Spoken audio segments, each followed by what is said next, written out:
ನಮಸ್ಕಾರ ವೀಕ್ಷಕರೇ, ತಮ್ಮೆಲ್ಲರಿಗೂ S16 ನ್ಯೂಸ್ಗೆ ಸ್ವಾಗತ. ನಾನು ಅಶೋಕ್ ಜೋತಾವರ್. ಇಂದಿನ ಒಂದು ಕಂಡಿದ್ದು ಕಂಡ ಹಾಗೆ ಚೌಕಟ್ ಯಾವ್ದ್ರ ಮೇಲಿದೆ ನೋಡ್ಕೊಂಡು ಬರೋಣ ಬನ್ನಿ.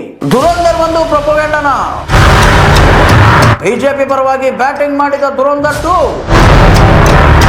NDA ಸರ್ಕಾರದ ಪರವಾಗಿ ನಿಂತ ಧುರಂಧರ್ 2. ನಿಜಕ್ಕೂ ಈ ಸಿನಿಮಾ ಒಂದು ರಾಜಕೀಯ ಸ್ಟ್ಯಾಂಡ್.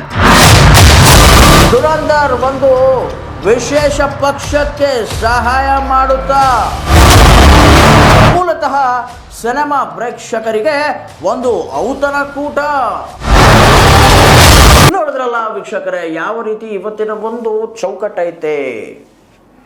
ಕಂಡಿದ್ದು ಕಂಡಾಗ ಯಾಕೆ ನಾವು ಇದನ್ನ ಇವತ್ತಿನ ಒಂದು ಡಿಸ್ಕಷನ್ ಅಂತ ತಗೊಂಡಿದ್ದೀವಿ, ಇದನ್ನ ಚರ್ಚೆ ಮಾಡಲೇಬೇಕು, ನಿಮ್ಮ ಜೊತೆಗೆ ಈ ಒಂದು ವಿಚಾರವನ್ನ ನಿಮ್ಮ ಮುಂದೆ ಪ್ರಸ್ತುತಪಡಿಸಲೇಬೇಕು ಅನ್ನುವಂತಹ ವಿಚಾರವನ್ನ ಇಟ್ಕೊಂಡು ನಾವು ಧುರಂಧರ್ 2 ಪರವಾಗಿ ಏನು ಹೇಳಕ್ ಸಾಧ್ಯ ಇದೆ, ಈ ಥರದ ಒಂದು ಆನೆಸ್ಟ್ ರಿವ್ಯೂ ಏನು ಧುರಂಧರ್ 2ದು ಎಲ್ಲ ಈ ಒಂದು ಪರ್ಟಿಕ್ಯುಲರ್ ಕಾರ್ಯಕ್ರಮದಲ್ಲಿ ಚರ್ಚೆ ಆಗ್ಬಿಡುತ್ತೆ.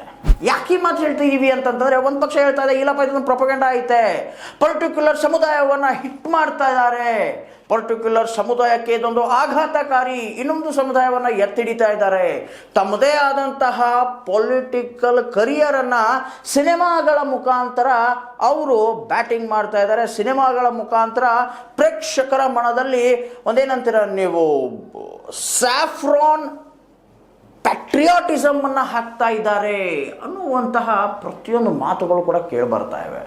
ಬಟ್ ಇದಕ್ಕಿಂತ ಮುಂಚೆ ಬಾಲಿವುಡಲ್ಲಿ ಆಗ್ತಿರುವಂತಹ ಕಾರ್ಯಕ್ರಮಗಳು, ಬಾಲಿವುಡ್ನಲ್ಲಿ ಆಗ್ತಿರುವಂತಹ ಸಿನಿಮಾಗಳದ್ದು ಕೂಡ ವಿಪಕ್ಷದವ್ರು ಹೇಳ್ತಾ ಇದ್ದಾರೆ, ಅಲ್ಲಪ್ಪ ಮೊಘಲೇ ಆಜಮ್ ತೋರಿಸಿದ್ರಿ, ಆಮೇಲೆ ಫಕೀರ್ ಬಾಬಾಗಳು ತುಂಬ ಗ್ರೇಟು ಹಾಗೆ ಹೀಗೆ ಅಂತ ತೋರಿಸಿದ್ರಿ, ಅದೇ ರೀತಿ ಹಿಂದೂ ಕಾವಿ ಧರಿಸಿದಂತಹ ಬಾಬಾಗಳು ಏನಂತೀರ ನೀವು, ಒಂದು ರೀತಿ ಡೋಂಗ್ ರಚಿಸ್ತಾರೆ, ಡೋಂಗಿಯವರು, ಹಾಗೆ ಈ ಸಿಕ್ಕಾಪಟ್ಟೆ ವಾದ ವಿವಾದಗಳು ನಡೀತಾನೆ ಇವೆ ಈ ಧುರಂಧರ್ 2ದು. ಬಟ್ ಆದರೂ ಕೂಡ ಧುರಂಧರ್ 2ದು ಗಳಿಕೆ ಏನು ಕಡಿಮೆ ಆಗ್ತಾ ಇಲ್ಲ. ಯಾಕೆ